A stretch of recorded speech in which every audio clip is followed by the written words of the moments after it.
Right now, I'm paying about $1,250 a year. A year? That's for the storage itself. So if I start recording double, then I'll have to buy a bigger package of storage. But right now, where I am, I think I'm right around 300 gigs of storage right now. So I'm trending and averaging right around there.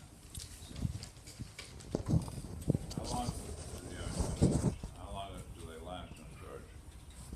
So I mean, how long do you keep them, let's put it that way? So we can, in evidence.com, you can go in and set retention rates.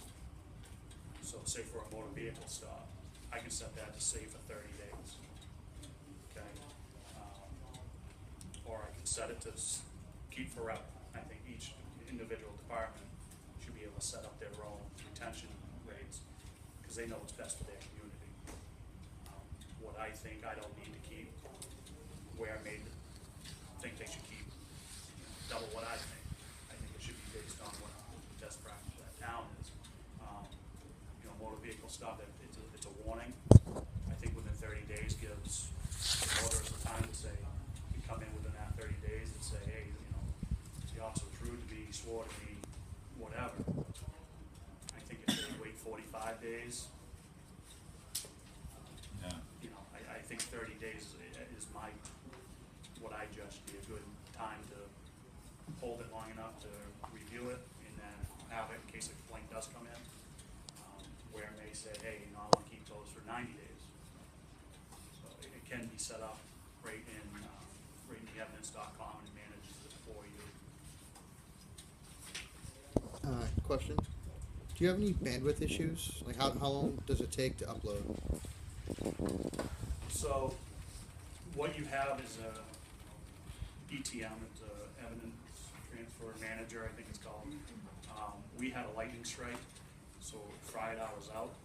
With that ETM, I did have to go to a business class level of internet service. When I first had them, I just had the basic internet service that the MetroCast provided. It bogged everything down, like our reporting system. If there was something downloading it, it almost put us to a standstill. I went to the business class, and it downloads within, depending on how much data is on there, an hour maybe. How much data does that represent? I couldn't. Like a day's worth, maybe? Yeah, I mean, we run 10-hour patrols. Okay. So So an hour for a day shift. possibly, I mean, we record motor vehicle stops, anytime the lights and sirens are on, anytime we're responding to anything. So it does add up, especially if it's a busy day. But I'll tell you, the reason I brought up the lightning strike is that unit went out, so I have to download them through, a cable. That, to my surprise, takes about 8 hours. Like, I have to put it in before I go home and let it run all night long because the ETM is so much faster. I don't know why, but if you started having to do those manually instead of using the manager, my department's not so bad, but if you started talking about a 20 or 30 man department, we had 5 cameras a day download, you would run into a serious issue there. I want to point out that the committee members, myself, Representative Cuomo, and Representative Cushing, so I'd love to finish the question, but theoretically, we should. But it was an interesting question. Representative Cushing. Thank you, Mr. Chair.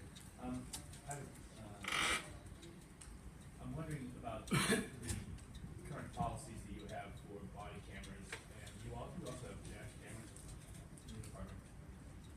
We do not use them we do not utilize them anymore. We don't have them at all. Pardon? We don't have them at all. The reason I had asked that, one of the things that, during the course of discussions about this legislation, body cameras, is we're trying to develop policies that seem to be uniform for both, dash cams and body cams, and I know. We just And anticipate whatever the next, the next would like you to, yeah, I would like to see you guys, I'd like to see the committee kind of look at those as two separate